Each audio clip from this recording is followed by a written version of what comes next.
እየሳቀ ከተመለከታት በኋላ በድንገት ፍቅረኛው ነኝ በማለት ጠይቋት ግጥም አድርጎ ሲስማትም ይታያል። በሰዓቱ ግን ከቤት እንደወጣ ያወቀው ኪም ተከትሎት ቦታው ላይ መጥቶ የግሩፓቸው መሪ ከሆነችው ከሶኩን ጋር ቆሞ እያወራ ሲሆን እሱ ወደ እነሱ ጋር በሚመጣበት ሰዓትም ቀድም ሲስማት ከንፈሩ ላይ የቀረውን ቻፕስቲክ ተመልክታ ከሷ ጋር እንደነበር አውቃ እየሳቀች ከቦታው ለቃ ስትሄድና በተመሳሳይ መልኩ እሱም ቢሆን ባደረገው ነገር ጮሆ ከተቆጣው በኋላ ከንፈሩን እንዲጠርግበት ማረቡን ሊሰጠውም ችሏል። ይህ ደስታው ግን ብዙም ሳይቆይ በጥቂት ቀናቶች ውስጥ በተደጋጋሚ መሳሪያውን በተጠቀመው ቁጥር ልክ እንደ ድሮ ሳይሆን እጆቹ በድንገት መታዘዝ ሲያቆሙ መሳሪያው ሳይቀር ሲስተሙን በማቋረጥ ካጠገቡ ከነበረ ብረት ጋር እንዲለጠፍ ሲያደርገውና አሁን ላይ እንኳን ከገዛ መኪናው ጋር እንዲለጠፍ አድርጎት ለማላቀቅ ሱያንግ በሚሞክርበት ሰዓት ላይ መስታወቱ ድቅቅ ብሎ ሊሰበርም ችሏል። እስቲ ያስቡት ሃይስኩል ላይ ደብድብና ያሰቃያቸው የነበረ ሰው አሁን ላይ መጥቶ እንደሚወዳችሁ ቢያስመስል ምን አይነት ስሜት ይሰማችኋል? ዮራንም ብትሆን በቀጣዩ ቀን ላይ የተሰማት ይሄ ስሜት ነበር።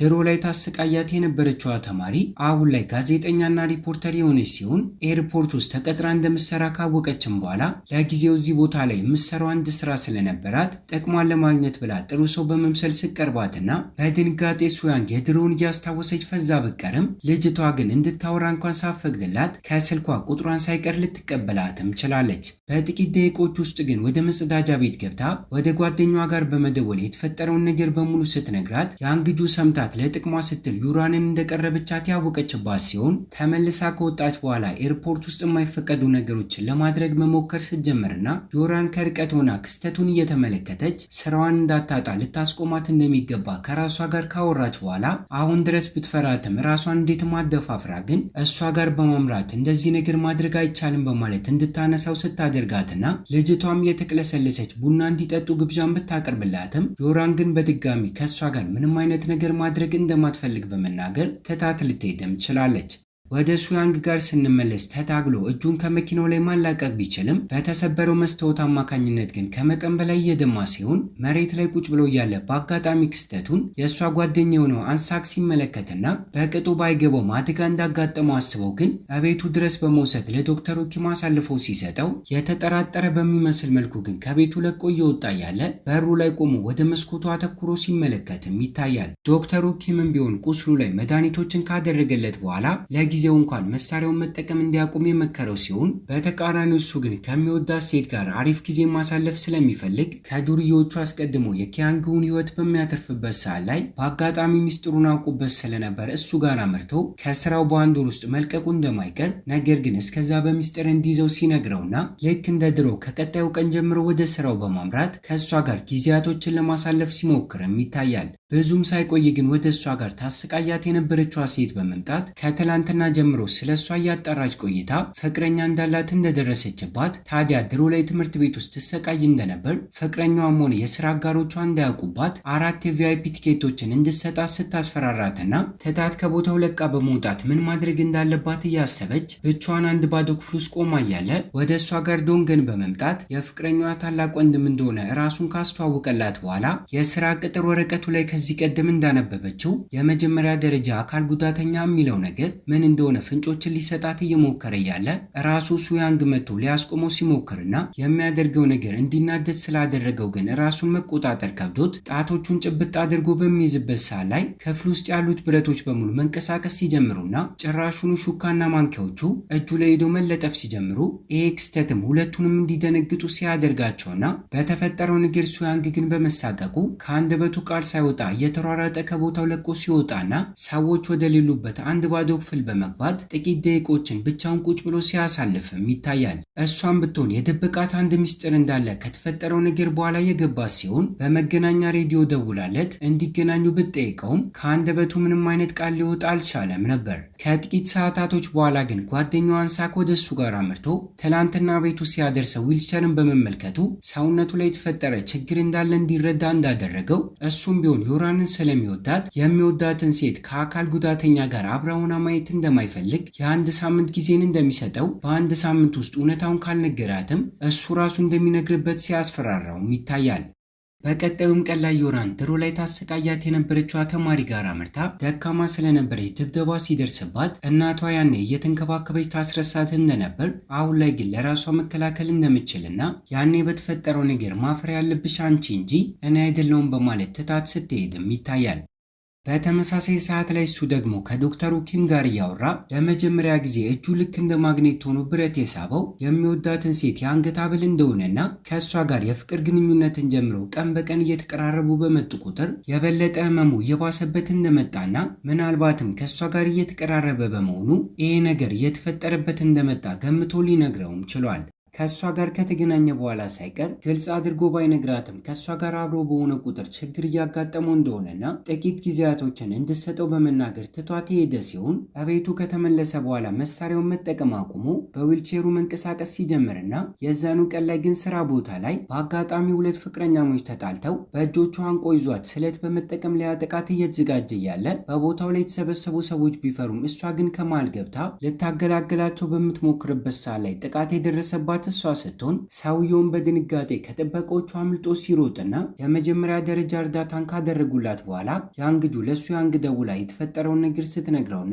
በሰዓቱ እሱም ከቤት ወጥቶ በዊልቸር እየተጓዘ የነበረ ቢሆንም ዜናውን ከሰማ በኋላ ተደናግጦ ከነ ዊልቸሩ ወደ ቦታው ሲያመራና ፍቅረኛው ባታየውም በያንግጁ አማካኝነት ግን ጥቃት ያደረሰባት ሰው ከፍቅረኛው ጋር ተለያይቶ እንደነበር፣ ነገር ግን መለየታቸውን ሊቀበል ስላልቻለ እንዲመለሱ ቢጠይቃትም እምቢ ስላለችው ግን ሊያጠቃት ሲሞክር ዮራን ከመሃል እንደተጎዳች የነገረችው ሲሆን የሚወዳትን ሴት ስለጎዳበት በቀልም ፍለጋ የፍቅረኛውን አድራሻና የሱን ፎቶ ተጠቅሞ ለሰዓታቶች ያክል በቀጣዩ ቀን ላይ ያፈላለገው ከቆየ በኋላ የፊት ጭንብልን አድርጎ አመሻሽ አካባቢ ጨለምለም ሲል እስኪ በቃው ድረስ ደብድቦ ሲበቀላትና መጸዳጃ ቤት ውስጥ አስሮ በማስቀመጥ አድራሻውን ጠቁሞ ለፖሊሶቹ ሳይቀር አሳልፎ ሲሰጠውም ይታያል።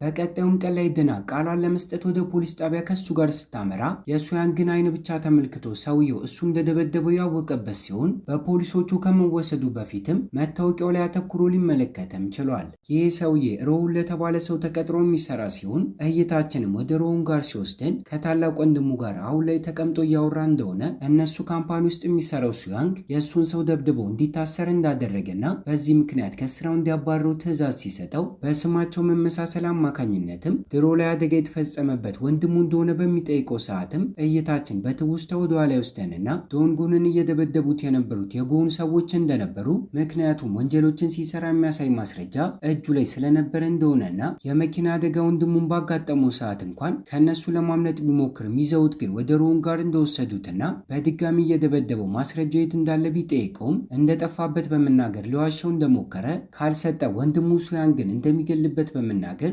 እንዳስፈራራውና እሱም እግሩ ላይ ወድቆ ለሱያንግ ሲል እየለመነው እንደነበር ልንመለከትም ችለናል። ከትውስታችን ስንመለስ አሁን ላይም ባደረገው ነገር አማካኝነት ጥቃት እንዳያደርስበት ፈርቶ ያለውን ነገር ለማድረግ ከስራው ላይ አባረው እቅዶችን እያወጣ ሲሆን የጥበቃዎቹ ተቆጣጣሪ ወደ ሆነው ሰው ጋር አምርቶ እጁ ላይ ባለው መሳሪያ አማካኝነት ማሽኖች ላይ ጉዳት ሊያደርስ እንደሚችልና እንዲባረር ሲናገርም ይታያል። እቅዱ ተሳክቶለትም ወደ ሌላኛው ካምፓኒ እንዲዘዋወር እድሎች የተመቻቹለት ሲሆን በድጋሚ ሱያንግ በቀጣዩ ቀን ላይ እንደዚህ የምታደርገው ለምንድን ነው በማለት ሲጠይቀው ግልጽ አድርጎ ባይነግረውም እሱን ለመከላከል አስቦ እንደሆነ ግን በተዘዋዋሪ ሊነግረው ሞክሯል። ከሰዓታቶች በኋላ ግን ካፌ ውስጥ ከሮን ጋር ተቀምጦ ተመልክቶት ከዓመታቶች በፊት ይህ ሰው ድሮ ላይ ሲደበድበው እንደነበር ያስታወሰ ሲሆን በምን ምክንያት ሊገናኙ እንደቻሉ ግራ ቢገባውም የበለጠ ግን ወንድሙን የሚጠላበትን ምክንያትም አግኝቷል። እንዲሁም እውነታው ለፍቅረኛው አንድ ባንድ ለመናገር አቅዶ የዛኑ ቀን አመሻሽ አካባቢ ወደ ቤቱ ይዟት ሄደና አይኗን እንድትጨፍን ካደረገ በኋላ ከላይ የለበሰውን አውልቆ እርቃኑ ሲቆም በሚያስቅ ሁኔታ መጀመሪያ ላይ እሷ